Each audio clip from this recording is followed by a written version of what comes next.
Hi, I'm Janice. I used to think family meant love, safety, and a place to call home. But on my 31st birthday, my parents gave me a packed suitcase and told me to leave. No thank you. No goodbye. Just cold words. You're too old to live here for free. The truth is, I paid their bills. I helped with their debts. I kept the lights on. And still, they treated me like I didn't matter. But the worst part wasn't being kicked out.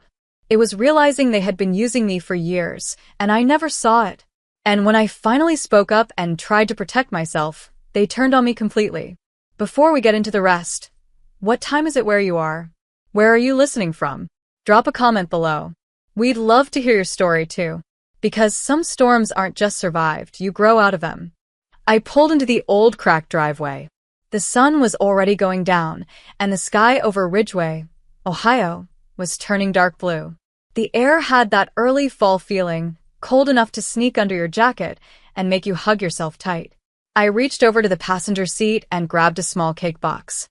It was the only thing I got for myself today. $30. Vanilla frosting. Happy birthday written in messy red icing. I didn't bother asking the tired teen behind the counter to fix it. When I stepped inside the house, something felt wrong. Not because I expected a surprise or even a birthday card. I had learned a long time ago that Nathan and Tiffany, my parents, didn't celebrate anything for me. But tonight, the house felt colder than usual. Quiet in a strange way. The kitchen lights were buzzing, giving off a pale, harsh glow. Dinner was already on the table. Meatloaf, canned green beans, boxed mashed potatoes. I hadn't even taken off my coat when Nathan shouted from his seat at the head of the table, "You're late." I placed the cake on the counter. The sound of the paper bag crinkling was the loudest thing in the room. I said I worked late and had to finish some reports. My voice was calm, flat. I didn't say sorry. Tiffany didn't say anything either. She just kept moving her fork around, not looking at me. Nathan made a grunt and poured more whiskey into his old, chipped glass. I hung my coat on the hook and sat down. The whole room felt tense, like a stretched wire ready to snap. Dinner began with the sounds of knives hitting plates, glasses clinking, and a few fake coughs. No one said happy birthday. No one even looked at me. Just the sounds of chewing and swallowing like machines. I picked up my fork and pushed the mashed potatoes around my plate. They looked sad. I should have known something was about to happen. Nathan wasn't the kind of man to stay quiet for long. Halfway through eating, he slammed his fork down hard. Tiffany jumped in her seat. The sound shot through me like a jolt. He leaned back and stared at me like I was something awful. "You're too old to live here for free," he said. His voice was cold, like he had practiced saying it. "It's time you moved out." For a second, I just stared at him. The words didn't feel real. I looked at Tiffany, hoping she'd say something different. Maybe say he was just drunk. But she didn't even look up. Her lips were pressed, so tight they looked pale. "I pay the internet bill," I said. "The electricity. Half the mortgage. Groceries." My voice stayed calm. I didn't raise it or let it shake. I just told the truth and left it on the table. Nathan let out a short, harsh laugh. It felt like he slapped me with that sound. "Paying a few bills doesn't mean you get to stay forever, princess." Princess. He used to call me that when I was little, when I sat on his lap with scraped knees and messy hair. Now, it was something he threw at me like an insult. I felt something break inside me, but I held it in. This wasn't just anger. It wasn't random. They had planned this. They picked my birthday to do it on purpose. Not to celebrate, but to kick me out. I pushed my plate away. The meatloaf, the cake in the bag, and the heavy silence all sat in my stomach like a rock. I stood up slowly. I could feel both of them watching me, maybe waiting for me to cry or beg or fall apart. But I didn't. I just nodded once, quick and firm. "Got it," I said, and Nathan smirked like he had just won something. Tiffany kept her head down, her shoulders slouched with shame, but not enough to speak up. Not enough to stop them from throwing me away like I didn't matter. I walked toward the stairs. I stopped for a second by the counter, where the cake still sat inside its bag. The plastic handle had stretched from the weight and was digging into the soft box. One candle was missing. Maybe it fell off in the car, but it felt like a sign. One missing candle. One missing person. One missing family. I picked up the cake and went upstairs without looking back. Each step creaked under my feet, loud and final. I closed my bedroom door and leaned against it, letting the dull sound at my chest. This house was never really mine. Maybe it never had been. I sat on the bed and stared at the packed bags I had been too scared to finish these last few weeks. A part of me had known this would happen. Maybe not today. Maybe not in this cold way. But someday. I thought I had more time. I thought I could fix things by just helping more. I took off my jacket and folded it over the suitcase. My hands were calm, moving without feeling, not because I wasn't hurt, but because I was done. As I walked around the room collecting a few things, my mind went into planning mode. Cancel the utility autopay. Move my paychecks to my own bank account, not the shared one my mom told me to use just in case. Find a storage unit until I figured out where to go next. They didn't just throw me out tonight. They gave up everything I ever gave them, without me asking for anything back. Outside the window, the wind picked up. Leaves shook loose from the trees along the street. It was another reminder that winter was coming soon. But I wouldn't be here for it. As I zipped my suitcase, I caught my reflection in the mirror. Same brown hair tied in a messy bun. Same tired green eyes. But something had changed. A line had been crossed. And I couldn't go back, even if I wanted to. I went back to the bed and sat down hard. The cake was on my nightstand now, looking small and sad. I hadn't even bought candles. Not that anyone would have been there to sing anyway. The smell of cheap frosting filled the room. Too sweet, almost sickening. I stared at the box. Through the plastic window, I could see a small smudge of icing. Then, without thinking, I pushed the cake off the nightstand. It landed with a soft thud, the box and cake squishing into the old carpet. "Happy birthday, Janice," I whispered to myself. I sat on the edge of the bed. The silence in the room felt heavy, like it was wrapping around me. My suitcase was half-packed, sitting wide open, as if it was making fun of me for not being ready. Outside, the wind blew against the windows, making the loose glass rattle. No one had ever bothered to fix them. The whole house felt tired, like it had given up. And suddenly I saw it clearly. This wasn't a home. It was just a place where I was allowed to stay until they didn't need me anymore. I looked at the cake on the floor. The frosting was smashed and messy. It looked silly now, like a small hope that didn't belong here, smeared across the carpet. I looked away and Laura gave a smug smile. Off to show more cheap apartments? I threw my worn leather bag over my shoulder. Inside were legal documents and renovation plans worth more than anything in this room. "Anna," Aunt Betty called sweetly as I walked to the door. "Next time, maybe dress more like a Paquin. Looks matter." I just smiled. "Not anymore."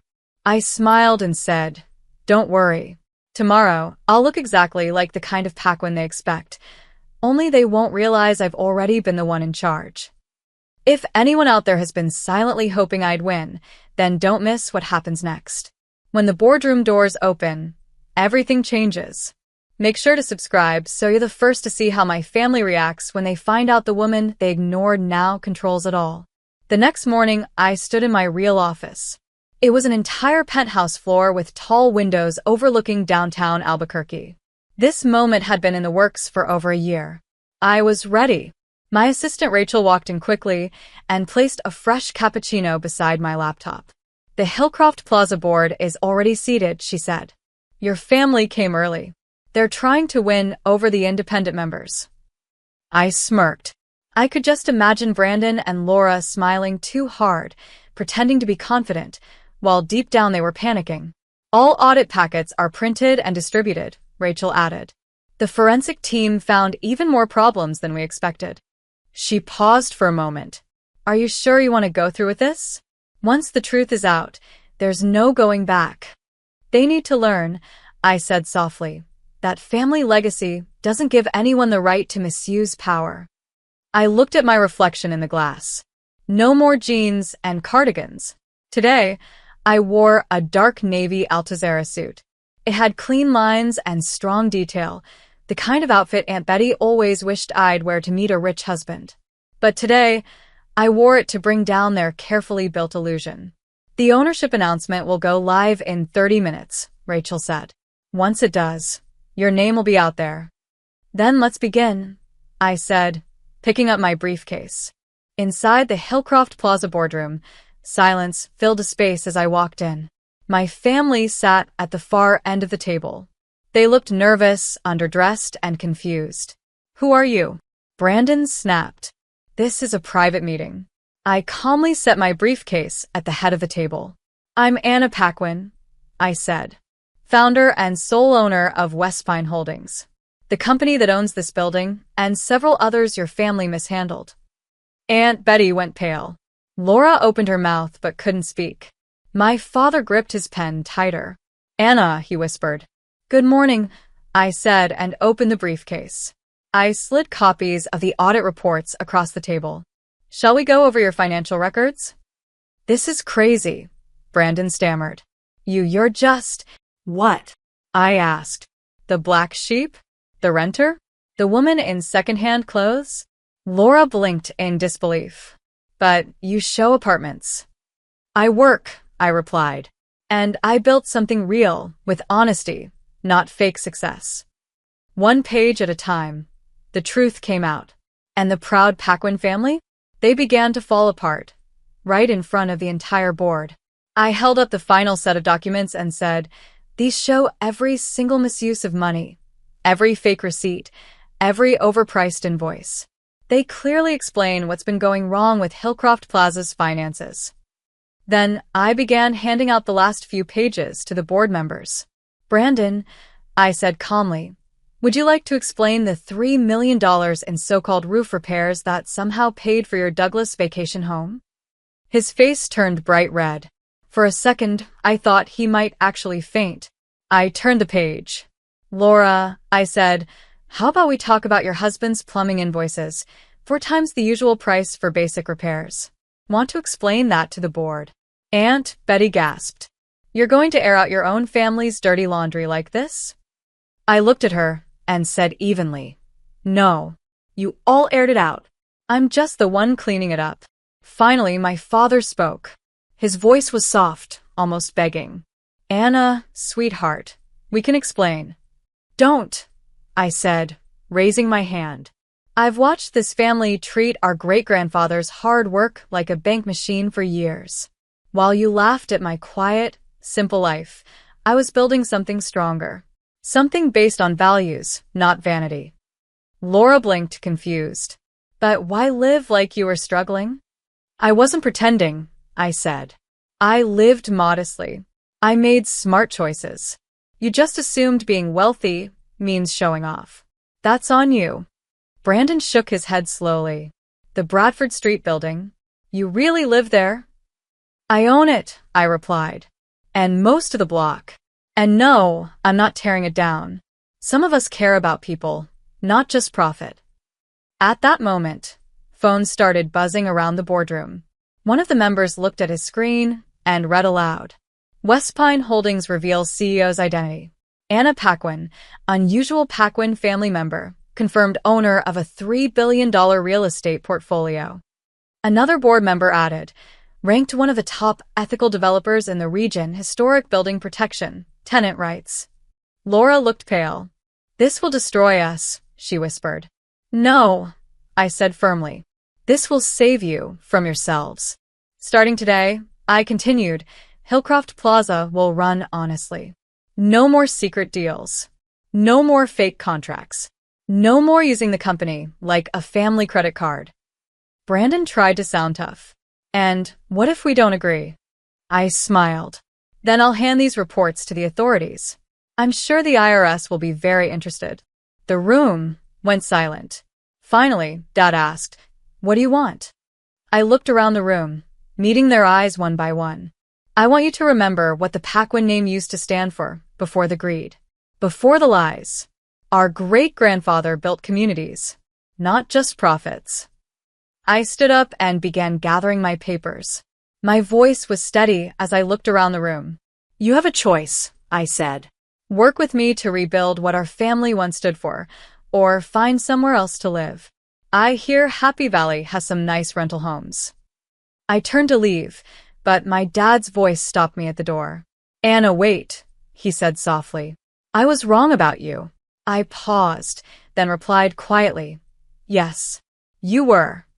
What happened next felt like something straight out of a business drama. The media loved the story of a quiet woman from Albuquerque who had secretly built a real estate empire and exposed her family's mistakes in one powerful board meeting. Soon after, Aunt Betty stepped down from 4 charity boards. She couldn't face the public after the truth came out. Laura's husband's company collapsed within weeks once the audit became public. Turns out, being honest does matter. But not everything that followed was sad or angry. Some changes were hopeful. Brandon, after years of living above the rules, was finally held responsible.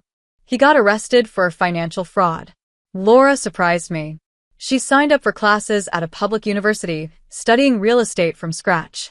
She even began helping out at a downtown shelter for people moving into permanent homes.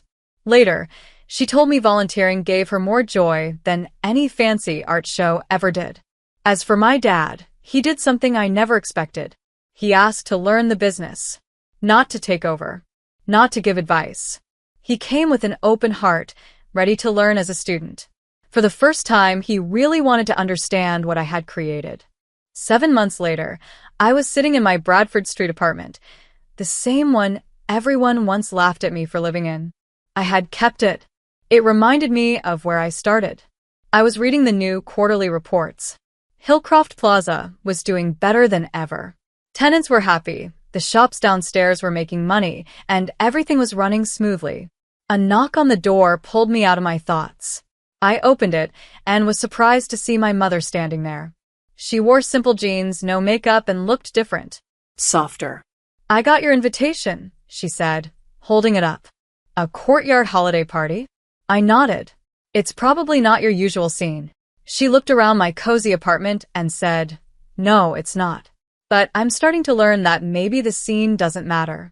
She picked up a framed photo on my shelf, me at 24, smiling proudly with my real estate license. I never asked, she said, why did you choose this path? Because I wanted to build something real, I said. Not just buy things and show them off. She nodded slowly. And now you control more than any of us. I do, I said. But I'm not after control. I'm after purpose. She looked at me with new respect. Will you teach me? Come tonight, I said. Meet the families who've lived here for decades. Listen to their stories. That's where legacy really begins. I stood by my window, looking out at the city lights sparkling across Albuquerque. This was the city I had slowly and quietly made my own. In the distance, I could see Hillcroft Plaza. It no longer stood for greed and pride. It now stood for growth and change. Below me, the Bradford Street building was full of life. People moved about inside. Warm lights glowed in the windows, and laughter echoed through the courtyard. The building's brick walls, old wooden beams, and shared garden spaces had all been kept just the way they were meant to be. Strong, simple, and beautiful. We had restored, not erased. My phone buzzed with messages. There were offers for partnerships, invites to speak at events, and proposals for more property deals. West Pine Holdings had become a name people respected and wanted to work with. But I kept my days simple. I made time for breaks, for people, for peace. To me, success didn't mean being loud or flashy. It meant building something real. Something that would last. Sometimes the person others look down on turns out to be the one they end up learning from. And sometimes the best kind of victory isn't loud or dramatic. It's steady, quiet, and lasting. A week later, I stood beside the garden fountain at the Bradford Street holiday party. Twinkling lights hung above us, and music played softly in the background. I watched my family slowly adjusting to a world they once looked down on. My mom was sitting beside Mrs. Jacob, a tenant who had lived in the building for 40 years. She listened to her story with real interest. Brandon was helping Mr. Gregory, a World War II veteran and the building's longest resident, hang string lights. Laura was laughing at a table where kids were decorating sugar cookies. They were starting to understand. Real wealth isn't about what you show off. It's about what you care for, what you share, and who you help rise along with you. My dad came over to the hot cocoa table and stood beside me. You know, he said, your great-grandfather always believed buildings should take care of people, not just make money. I nodded. I found his old notes, I said. He wrote about protecting tenants, about treating them like family. Somewhere along the way, we forgot that. He looked at me, not like I was a daughter who had gone in the wrong direction, but like someone who had carried forward a dream he once had. You could have ruined us, he said quietly. That was never the point, I replied.